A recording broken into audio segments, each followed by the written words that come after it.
Super one, सत्याचा बुलंद आवाज। नमस्कार, न्यूज सुपर वन में आपका स्वागत है। मैं हूं संजना। आइए नजर डालते हैं आज की कुछ खास खबरों पर। सत्याचा बुलंद आवाज। आज राष्ट्रपिता महात्मा गांधी की पुण्यतिथि है और राजघाट पर प्रधानमंत्री नरेंद्र मोदी और राष्ट्रपति प्रणब मुखर्जी ने बापू को श्रद्धांजलि अर्पित की। पीएम के साथ रक्षा मंत्री मनोहर पर्रिकर भी मौजूद थे। आज राष्ट्रपिता महात्मा गांधी की पुण्यतिथि है और राजघाट पर प्रधानमंत्री नरेंद्र मोदी और राष्ट्रपति प्रणब मुखर्जी ने बापू को श्रद्धांजलि अर्पित की है। पीएम के साथ रक्षा मंत्री मनोहर पर्रिकर मौजूद थे। मोदी ने देश के लिए शहीद हुए देशभक्तों को भी याद किया और उन्हें सम्मान देने के लिए लोगों से आग्रह किया। मोदी ने कहा है कि देश के लिए शहीद हुए सभी देशभक्तों को याद कर रहा हूं, उनके बलिदान हमेशा याद किए जाएंगे। उन्होंने कहा कि आइए देश के इन महासपूतों की याद में सभी मिलकर 2 मिनट का मौन धारण करें। एक तरफ देश भर में महात्मा गांधी को श्रद्धांजलि दी जा रही है, तो वहीं दूसरी ओर मुंबई से सटे पनवेल में महात्मा गांधी के हत्यारे नाथूराम गोडसे को याद किया जा रहा है। महाराणा प्रताप बटालियन की ओर से पनवेल में सत्र पूजा की गई। महाराणा प्रताप बटालियन हर साल इस मौके पर कार्यक्रम आयोजित करता है। महात्मा गांधी को जिस पिस्तौल से गोली मारी गई थी, उस पिस्तौल की फोटो और नाथूराम गोडसे की फोटो का पूजन महाराणा प्रताप बटालियन के अध्यक्ष अजय सेंगर ने की है। महात्मा गांधी जी की हत्या करने वाले नाथूराम गोडसे की पूजा करने वाले अजय सेंगर पिछले कुछ सालों से विवादों में रह चुके हैं। ब्यूरो रिपोर्ट, नई दिल्ली। शोध छात्र रोहित वेमुला की हैदराबाद यूनिवर्सिटी में की गई खुदकुशी के बाद आंदोलन लगातार चल रहा है। इस घटना को लेकर चल रहे विरोध प्रदर्शन का समर्थन करने के लिए देर रात कांग्रेस उपाध्यक्ष राहुल गांधी भी पहुंचे। शोधकर्ता छात्र रोहित वेमुला की हैदराबाद यूनिवर्सिटी में की गई खुदकुशी के बाद आंदोलन लगातार चल रहा है। इस घटना को लेकर चल रहे विरोध प्रदर्शन का समर्थन करने के लिए देर रात कांग्रेस उपाध्यक्ष राहुल गांधी हैदराबाद पहुंचे। आज रोहित वेमुला का जन्मदिन है। इस मौके पर राहुल गांधी ने कैलेंडर मार्च जलाकर रोहित को श्रद्धांजलि भी दी। राहुल गांधी भूख हड़ताल पर भी बैठे। हॉस्टल से निकाले जाने की वजह से 17 जनवरी को रोहित ने खुदकुशी कर ली थी। रोहित के समर्थन में छात्रों ने कैंडल मार्च भी निकाला। देर रात निकाले गए मार्च में बड़ी तादाद में छात्र शामिल हुए। सभी एक सुर में रोहित वेमुला को दोषियों के खिलाफ कार्रवाई की मांग कर रहे थे। इस बीच रोहित की मां से भी राहुल गांधी ने मुलाकात की। राहुल ने रोहित को श्रद्धांजलि भी दी और छात्रों ने समर्थन में नारे भी लगाए। इस मामले को लेकर दिल्ली सहित अन्य स्थानों पर भी विरोध चल रहा है। Bureau report, Hyderabad. देश की राजधानी दिल्ली में फिर एक मर्डर, वो भी दिन दहाड़े। बाहरी दिल्ली के बेगमपुर इलाके में केबल ऑपरेटर और कुश्ती के नामी पहलवान की घर से कुछ ही दूरी पर गोली मारकर हत्या। ये पोस्टर है पहलवान देवेंद्र राठी द्वारा इसी 31 जनवरी को आयोजित होने वाले कुश्ती दंगल के। पहलवान देवेंद्र का केबल ऑपरेटर का काम भी है। शुक्रवार सुबह देवेंद्र राठी अपनी बाइक पर घर से निकले ही थे कि घर से थोड़ी ही दूरी पर 2 बाइकों पर आए कुछ हमलावरों ने गोलियां चला दी। पहलवान देवेंद्र राठी को कई गोलियां लगी और मौके पर ही उनकी मौत हो गई। पहलवान काफी महंगे माउचर लेकर आए थे, जो एक लोडेड माउचर मौके पर छोड़ भी गए। ये देखिए कितने खतरनाक हथियार लेकर हमलावर आए थे। जगह है थाना बेगमपुर इलाका। पुलिस ने शव को पोस्टमार्टम के लिए भेजकर जांच शुरू कर दी है। हमलावर कौन थे साफ नहीं हो पाया है, लेकिन कुछ चश्मदीदों की माने तो हमलावर 2 मोटरसाइकिल पर आए थे। कोई लूटपाट तो नहीं हुई, आपसी रंजिश की आशंका है, लेकिन इस तरह खुलेआम लोगों के पास इस तरह के हथियार होना कई सवाल खड़े करता है। किस तरह लोग खिलौने की तरह हथियार रख रहे हैं। पूरा मामला सुबह हमें करीब 10:10 पे कॉल मिली है कि एक आदमी को गोली लगी है और उसकी डेथ हुई है। यहाँ पे आके देखा तो पता चला कि मृतक का नाम देवेंद्र राठी है। करीब 40 साल उम्र होगी उसकी और उसको गोली मार रखी थी। बाकी अभी आगे इन्वेस्टिगेट कर रहे हैं।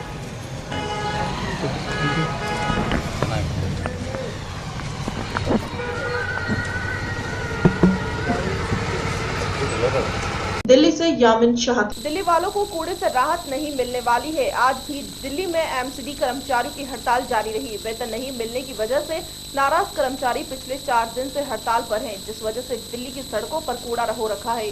पूर्वी दिल्ली के पड़ाव नगर में कूड़े की वजह से लोगों का घर से निकलना मुश्किल हो रहा है।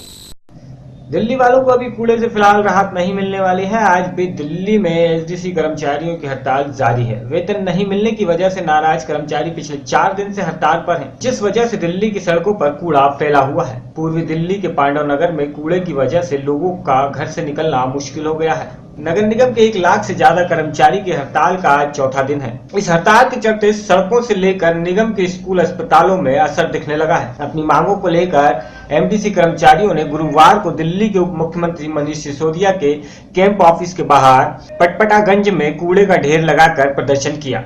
शुक्रवार को इन कर्मचारियों ने दिल्ली के परिवहन मंत्री गोपाल राय के दफ्तर के बाहर उनका पुतला भी जलाया था। इस हड़ताल में तीनों निगमों के सफाई कर्मचारी, शिक्षक, डॉक्टर सब शामिल हैं। दिल्ली के तीनों नगर निगम में कुल 1.25 लाख कर्मचारी हैं, जिनमें से करीब 60,000 सफाई कर्मचारी हैं। सफाई कर्मचारियों के हड़ताल पर चले जाने से ढलाव से ही नहीं बल्कि सड़कों और गलियों से भी कूड़ा उठना बंद हो गया है। दिल्ली के तीनों नगर निगम अपने कर्मचारियों को 3 महीने से पैसे नहीं दे पा रही है। निगम का कहना है कि दिल्ली सरकार उसका फंड नहीं दे रही है, जबकि दिल्ली सरकार का दावा है कि उसने निगम को पूरे पैसे दे दिए हैं। अगले साल निगम के चुनाव हैं। केजरीवाल ने तुरंत चुनाव कराने की मांग की है। केजरीवाल और बीजेपी फिर आमने सामने है और बड़ी बात यह है कि पिछले 1 साल में सफाई कर्मचारी 4 बार हड़ताल पर जा चुके हैं। एमडीसी और सरकार के बीच जारी खींचातान जनता की परेशानी का सबब बन चुकी है। दिल्ली से यामीन शाह की रिपोर्ट। यूपी के बरेली में एक बार फिर निर्भया कांड जैसे ही दर्दनाक हुआ है। यह एक 12 साल की दलित बच्ची की रेप करने के बाद निर्मम हत्या कर दी गई।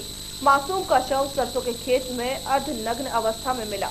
यूपी के बरेली में एक बार फिर निर्भया कांड जैसा ही दर्दनाक हादसा हुआ है। यहाँ एक 12 साल की दलित बच्ची को रेप करने के बाद निर्मम हत्या कर दी गई। मासूम का शव सरसों के खेत में अर्धनग्न अवस्था में मिला। बच्ची के नाजुक अंगों को काफी नुकसान पहुंचाया गया है। पुलिस ने मामले में हत्यारों की तलाश शुरू कर दी है। इस सनसनीखेज वारदात की खबर लगते ही गांव में दहशत का माहौल है। मौके पर DIG range Bareilly Ashutosh Kumar Singh, SP ग्रामीण ब्रजेश श्रीवास्तव और कई थानों की पुलिस पहुंची थी। कई लोगों से इस मामले में पूछताछ भी की गई। पुलिस को किसी करीबी पर शक है। डीआईजी आशुतोष कुमार सिंह का कहना है कि यह बड़ी ही गंभीर और हृदय विदारक घटना है। उन्होंने मामले में खुलासे के लिए 3 टीमें गठित की हैं। उनका कहना है कि इस सनसनीखेज घटना का जल्द से जल्द खुलासा किया जाएगा। दरिंदों ने इस घटना को अंजाम उस वक्त दिया जब बच्ची खेत पर किसी काम से आई हुई थी। बहरहाल मानवता को शर्मसार कर देने वाली इस घटना के बाद हर कोई सन्न है।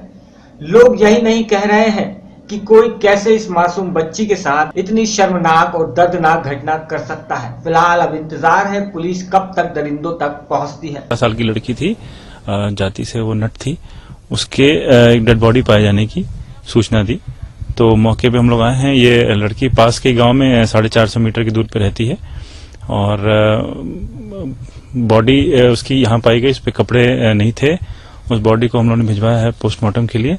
अभी एफआईआर लिखाई जा रही है और अभी तक की प्राप्त जानकारी से भी किसी पर उन्होंने शक व्यक्त नहीं किया है और ये बड़ी गंभीर घटना है और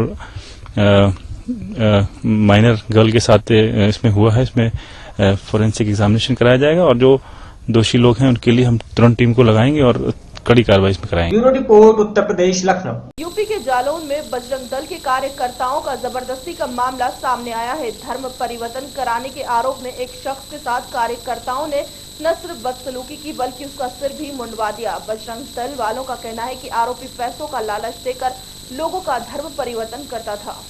यूपी के जालौन में बजरंग दल के कार्यकर्ताओं की जबरदस्ती का मामला सामने आया है। धर्म परिवर्तन करने के आरोप में एक शख्स के साथ कार्यकर्ताओं ने न सिर्फ बदसलूकी की बल्कि उसका सिर भी मुंडवा दिया। बजरंग दल वालों का कहना है कि आरोपी पैसों का लालच देकर लोगों को धर्म परिवर्तन कराता था, जबकि आरोपी का कहना है कि उसने कोई ऐसा काम नहीं किया है। उसे यहाँ लाकर जबरन उसके साथ बदसलूकी की जा रही है। जब यह सब हो रहा था तो लोग तमाशा देख रहे थे। पुलिस की ओर से भी कोई कार्रवाई नहीं की गई। बजरंग दल के कथित सदस्यों की ओर से इस तरह की वारदात को अंजाम दिया जाता रहा है। गांव में रहते मजदूरी करते। अच्छा, जिस तरह के आरोप लगाए जा रहे हैं कि आप यहाँ से लोगों को ले जाते हो धर्म परिवर्तन किया, पूरी कब से कर रहे हैं? सर ऐसा तो नहीं है सर, इन लोगों ने कहा था तो वहाँ पे सत्संग होता, सो हम गए थे बस बच्चे को लगा के और बस वहाँ पे सत्संग होके चले आए। न वहाँ पे कोई मीट खिलाया जाता है, न ही कुछ वो खिलाया जाता है। किस धर्म के लोग हैं जो सत्संग कराते हैं? वो सर ये यीशु मसीह के लोग मानने वाले लोग हैं। तुमने भी अपना धर्म परिवर्तन किया? नहीं, हमने नहीं किया। हम तो विश्वास में गए थे कि बच्चा, इनके रिश्तेदार थे जो संगम के, उन्होंने कहा था कि तुम्हारे बेटा जो है अगर विश्वास करोगे आप तो फिर हमने कहा ठीक है भैया विश्वास करते हैं हम सब पे। हमने तो सर किसी को नहीं कराया, बस हम तो अपने नहीं, इन्होंने 1 महीने से कहा था कि हम इस धर्म को बिलोंग नहीं करते, फिर दूसरों को क्यों ले जाते? जो वहाँ पे गए थे इन्होंने कहा था कि चलना आप जिस दिन दाओ तो हमें भी बता देना, हम इनको बताया था सब गए थे। कितने लोगों को वहाँ पर ले गए? वहाँ पे अभी सर 6-7 लोग गए थे, 5-6-7 लोग। कहा था कि चलना आप जिस दिन दाओ तो हमें भी बता देना, हम इनको बताया था सब गए थे। कितने लोगों को वहाँ पर ले गए? वहाँ पे अभी सर 6-7 लोग गए थे, 5-6-7 लोग। Bureau report Uttar Pradesh. पीलीभीत के सनगुड़ी थाने के ठीक सामने बने होटल संतोष में एक व्यक्ति की संदिग्ध परिस्थितियों में मौत हो गई। बताया जा रहा है कि शहर पीलीभीत में सौरभ सिंह नाम का एक व्यक्ति की कुछ दुकानें हैं, जिसका किराया लेने वो लखनऊ से हर महीने आता है। पीलीभीत के सुनगढ़ी थाने के ठीक सामने बने होटल संतोष में इस व्यक्ति की संदिग्ध परिस्थितियों में मौत हो गई है। बताया जा रहा है कि शहर पीलीभीत में सौरभ सिंह नाम के एक व्यक्ति की कुछ दुकानें हैं, जिसका किराया लेने वो लखनऊ से हर महीने आता है। सौरभ के साथ उसका नौकर हेम कुमार इस बार उनके साथ आया। दोनों लोगों ने शहर के होटल संतोष का कमरा 109 बुक कराया। सूत्रों के हवाले से पता चला कि दोनों ने देर रात तक खूब शराब पी और उसके बाद खाना खाकर सो गए, लेकिन सुबह मांजरा कुछ और ही था। सुबह सौरभ ने होटल के स्टाफ को बुलाया कि उसका नौकर बाथरूम में गया था और अब दरवाजा नहीं खुल रहा है। होटल के स्टाफ के अनुसार बाथरूम का दरवाजा तोड़कर जब नौकर हेम कुमार को निकाला तो वह मर चुका था। आनन फानन में उसे जिला अस्पताल में ले जाया गया, जहां डॉक्टरों ने उसे मृत घोषित कर दिया। सौरभ होटल का किराया देकर शव को लखनऊ ले गए। गौरतलब है कि इतनी बड़ी घटना की खबर सामने थाने तक नहीं पहुंची, लेकिन मीडिया का मामला सामने आते ही पुलिस ने होटल का कमरा 109 सील कर शव को वापस मंगाया। पुलिस अधीक्षक अब पोस्टमार्टम के बाद कार्यवाही की बात कह रहे हैं। ये अभी तक की इस प्रकरण में छानबीन से प्रथम दृष्टया जो बात प्रकाश में आई है कि एक सौरभ सिंह है जो मूलतः इंदिरा नगर लखनऊ के निवासी हैं और उन्हीं के यहाँ रहने वाला लड़का हेम कुमार, ये दोनों लोग कल आए थे और सौरभ की यहाँ पर ननिहाल थी, ननिहाल में कोई है नहीं तो किराया वगैरह दुकानों का लेने के लिए आए थे। होटल में रुके हुए थे। बताते हैं कि सुबह ही लड़का बाथरूम गया था, बाथरूम में जैसे भी वो गिर पड़ा था, ये अंदर से बंद था। जब नहीं खुला दरवाज़ा तो इन लोगों ने उसका दरवाज़ा किसी तरीके से खोला, देखा तो फर्श पे जो है गिरा पड़ा था। अस्पताल ले गए, वहाँ पर डॉक्टरों ने इसे मृत घोषित कर दिया। इस संदर्भ में पुलिस जो नियमानुसार कार्रवाई है, शव को कब्जे में लेकर के पंचायतनामा वगैरह भर करके इसका पोस्टमार्टम कराया जा रहा है।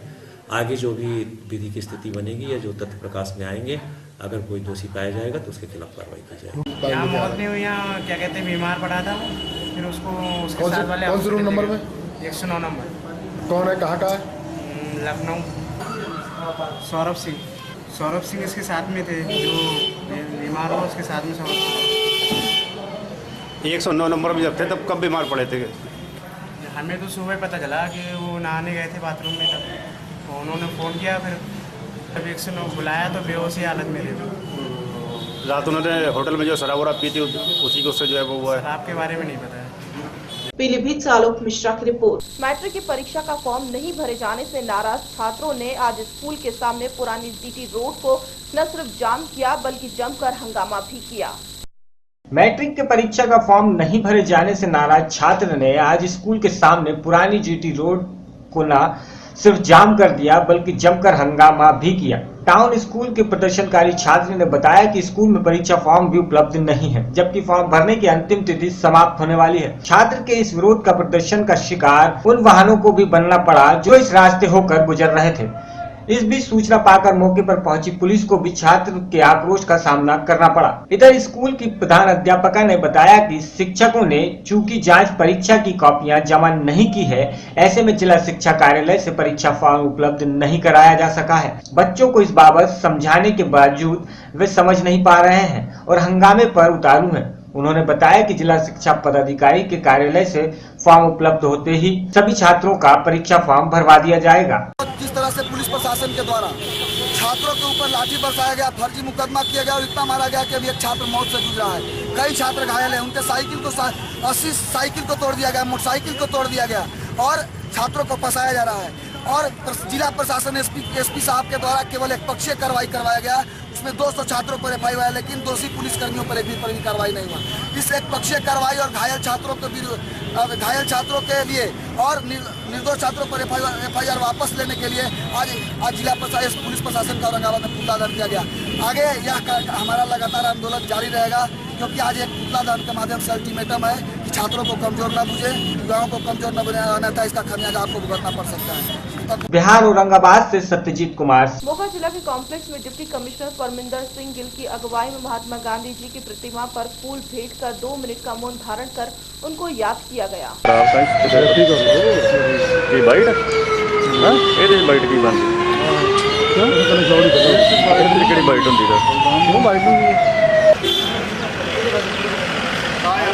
जिन्ना चर मैं ना कहां किसी ने हिलना नहींगा।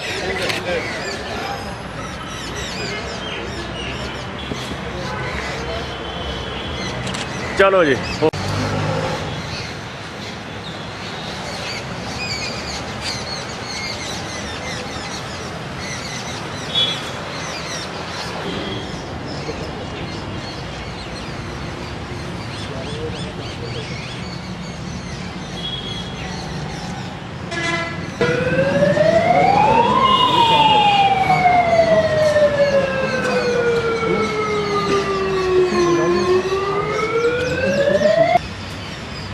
आज है राष्ट्रपिता महात्मा गांधी जी का बलिदान दिवस, जहां एक और पूरा भारत उनको श्रद्धासुमन भेंट कर रहा है। वहीं आज मोगा जिला में भी डीसी कम्प्लेक्स में सभी अधिकारियों ने उनको श्रद्धासुमन भेंट किए। मोगा से विपिन ओकरा। पठानकोट कैंट रेलवे स्टेशन पर आरपीएफ ने एक संदिग्ध अफगानी युवक को हिरासत में लिया है। यह रेलवे स्टेशन पठानकोट एयरबेस से महज 300 मीटर की दूरी पर है। पठानकोट कैंट रेलवे स्टेशन पर आरपीएफ ने एक संदिग्ध अफगानी युवक को हिरासत में लिया है। यह रेलवे स्टेशन पठानकोट एयरबेस यहां पर कुछ दिन पहले ही आतंकी हमला हुआ था। यहां से महज 300 मीटर की दूरी पर है। इस घटना की जानकारी मिलते ही सुरक्षा एजेंसियां चौकस हो गई। संबंधी जानकारी देते हुए जीआरपी के डीएसपी मकन सिंह ने बताया कि यह युवक अफगानी नागरिक है। इस युवक की पहचान नजूक मीर पुत्र बली मोहम्मद निवासी अफगानिस्तान के रूप में हुई है। इस युवक से 2 मोबाइल और एक लैपटॉप, 2 पेन ड्राइव और डोंगल बरामद हुआ है। यह युवक 2013 में आया था भारत और ये भारत के बिजनौर, बेंगलोर और नई दिल्ली में रह चुका है। कल शाम को वाराणसी एक्सप्रेस ट्रेन से बिना टिकट सफर कर रहा था। टिकट पूछने पर टीटी से मारपीट करने को लेकर गिरफ्तार किया गया था। अफगानी नागरिक होने के कारण सुरक्षा एजेंसियां चौकस हो गई हैं। इसे पूछताछ करने के लिए कोर्ट में पेश कर 7 दिनों के रिमांड पर लिया गया है। जांच के दौरान इस बात का पता लगाने की कोशिश की जाएगी कि कहीं इसका संबंध ISIS के साथ या किसी दूसरे आतंकी संगठनों के साथ तो नहीं है। इहदा असल नाम जिहड़ा सीगा नजीक मीर सन ऑफ अली मुहम्मद, जो कि अफगानिस्तान का रहने वाला, उम्र इसकी 24-25 साल आ। ਇਹ ਵਿਦਆਊਟ ਪਾਸਪੋਰਟ ਤੇ ਵਿਦਆਊਟ ਵੀਜ਼ਾ ਜਿਹੜਾ ਸੀਗਾ ਇੱਥੇ ਭਾਰਤ ਦੇ ਵਿੱਚ ਘੁੰਮ ਰਿਹਾ ਸੀਗਾ ਤੇ ਅੱਜ ਇਸ ਨੂੰ ਆਰਪੀਐਫ ਵਾਲਿਆਂ ਨੇ ਸਾਡੇ ਹਵਾਲੇ ਕੀਤਾ, ਜੋ ਕਿ ਬਿਨਾਂ ਟਿਕਟ ਜਿਹੜਾ ਸੀ ਟ੍ਰੇਨ ਦੇ ਵਿੱਚ ਆ ਰਿਹਾ ਸੀਗਾ। ਇਹਦੇ ਕੋਲੋਂ ਰਿਕਵਰੀ ਕੀਤੀ ਗਈ ਆ ਇੱਕ ਲੈਪਟਾਪ ਐਪਲ ਦਾ, 2 ਆਪਣੇ ਪੈਨ ਡਰਾਈਵ, 2 ਮੋਬਾਈਲ, ਇੱਕ ਡੋਂਗਲ ਤੇ ਕੱਪੜੇ ਪੁਰਾਣੇ ਇਹਦੇ ਆਪਣੇ ਇਹਦੇ ਕੋਲੋਂ ਬਰਾਮਦ ਕੀਤੇ ਗਏ। ਇਸ ਸੰਬੰਧ ਦੇ ਵਿੱਚ ਮੁਕੱਦਮਾ ਨੰਬਰ 8 ਮਿਤੀ 29/1/2016 under section 334/1920 Indian passport act ਤੇ 14 ਫੋਰਨ ਐਕਟ ਦਰਜ ਰਜਿਸਟਰ ਥਾਣਾ ਪਠਾਨਕੋਟ GRP ਦਰਜ ਰਜਿਸਟਰ ਕੀਤਾ ਗਿਆ ਹੈ। ਇਸ ਨੂੰ ਗ੍ਰਿਫਤਾਰ ਕਰਕੇ ਇਹਦਾ ਜਿਹੜਾ ਰਿਮਾਂਡ ਹੈਗਾ ਅਸੀਂ 4 ਫਰਵਰੀ 2016 ਤੱਕ ਹਾਸਲ ਕੀਤਾ ਗਿਆ। ਇਸ ਤੋਂ ਜਿਹੜੀ ਹੈਗੀ ਹੋਰ ਜਿਹੜੀ ਹੈਗੀ ਆ ਪੁੱਛਗਿੱਛ ਕੀਤੀ ਜਾਵੇਗੀ ਕਿ ਇਹਦੇ ਜਿਹੜੇ ਇਸ ਬੰਦੇ ਦੇ ਕੋਈ ਅੱਤਵਾਦੀਆਂ ਨਾਲ ਜਾਂ ਕੋਈ ਹੋਰ ਕੋਈ ਜਥੇਬੰਦੀ ਨਾਲ ਲਿੰਕ ਤਾਂ ਨਹੀਂ ਹੈ। ਟੂਰਿਸਟ ਵੀਜ਼ੇ ਤੇ ਆਇਆ ਸੀ ਤੇ ਉਸ ਤੋਂ ਬਾਅਦ ਜਿਹੜਾ ਹੈਗਾ ਲੁਕ ਛਿਪ ਕੇ ਵੱਖ-ਵੱਖ ਸ਼ਹਿਰਾਂ ਵਿੱਚ ਇਹ ਰਹਿੰਦਾ ਰਿਹਾ। ਸ਼ੱਕੀ ਹੋਣ ਕਰਕੇ ਇਹਦੇ ਜਿਹੜਾ ਹੈਗਾ ਰਿਮਾਂਡ ਜਿਹੜਾ ਲਿਆ ਗਿਆ ਹੈਗਾ 4 ਫਰਵਰੀ ਤੱਕ। ਇਹਦਾ ਜਿਹੜਾ ਹੋਰ ਵੀ ਤੋਂ ਇਹਦੇ ਬਾਰੇ ਜਿਹੜੇ ਸੀ ਅੱਤਵਾਦੀਆਂ ਨਾਲ ਇਹਦੇ ਕੋਈ ਲਿੰਕ ਤਾਂ ਨਹੀਂ इस बारे की कोशिश की जाएगी। कल ISIS ਜਿਹੜੀ ਉਹ ਇੰਡੀਆ ਵਿੱਚ ਆਪਣੇ ਨੌਜਵਾਨੇ ਭਰਤੀ ਕਰਦੀ ਹੈ ਉਹਨਾਂ ਵਾਸਤੇ ਕੰਮ ਨਾ ਕਰਦਾ ਹੋਏਗਾ ਹੋ ਸਕਦਾ बिल्कुल बिल्कुल जी, इस बारे हम यही गल भी इन्वेस्टिगेशन करांगे मुकदमे की। तो पठानकोट से दीपक कुमार की रिपोर्ट। देवास जिले के हाटपिपलिया तहसील ग्राम बरोटा थाने के अंतर्गत रहने वाले ग्राम शुक्रवासा के रहने वाले व्यक्ति की करंट लगने से मौत हो गई। देवास जिले के हाटपिपलिया तह के ग्राम बसोड़ा थाने के अंतर्गत आने वाले ग्राम शुक्रवासा में रहने वाले धर्मेंद्र पिता हरि सिंह उम्र 45 वर्ष जो गंभीर हालत में जिला अस्पताल में लाया गया। जिला अस्पताल के इमरजेंसी डॉक्टर और ग्राम वासियों से मिली जानकारी के अनुसार धर्मेंद्र पिता हरि सिंह केबल सही करने के लिए विद्युत पोल पर खड़ा था। अचानक पोल पर जा रहे तारों से करंट आने से धर्मेंद्र को करंट लग गया और वह पोल पर से नीचे गिर गया और उसे उपचार हेतु जिला अस्पताल लाया गया, जहां डॉक्टरों ने उसे मृत घोषित कर दिया। पुलिस पोस्टमार्टम कर मामले की जांच कर रही है। सर, अभी क्या प्रकरण आया, क्या केस आया है? जी में एक धर्मेंद्र नाम का मरीज लाया गया है जो 45 साल की उम्र है, जिसके कहा जा रहा है कि करंट लगी, जो कि मृत है। सर, आपका नाम? डॉक्टर रजनीकांत है। इसके लिए अब आगे पोस्टमार्टम के लिए भेज दिया गया है, जिसकी रिपोर्ट। खबरों में फिलहाल इतना ही। और भी खबरें जानने के लिए आप देखते रहिए न्यूज़ सुपर 1। तब तक के लिए मुझे दीजिए इजाजत। नमस्कार।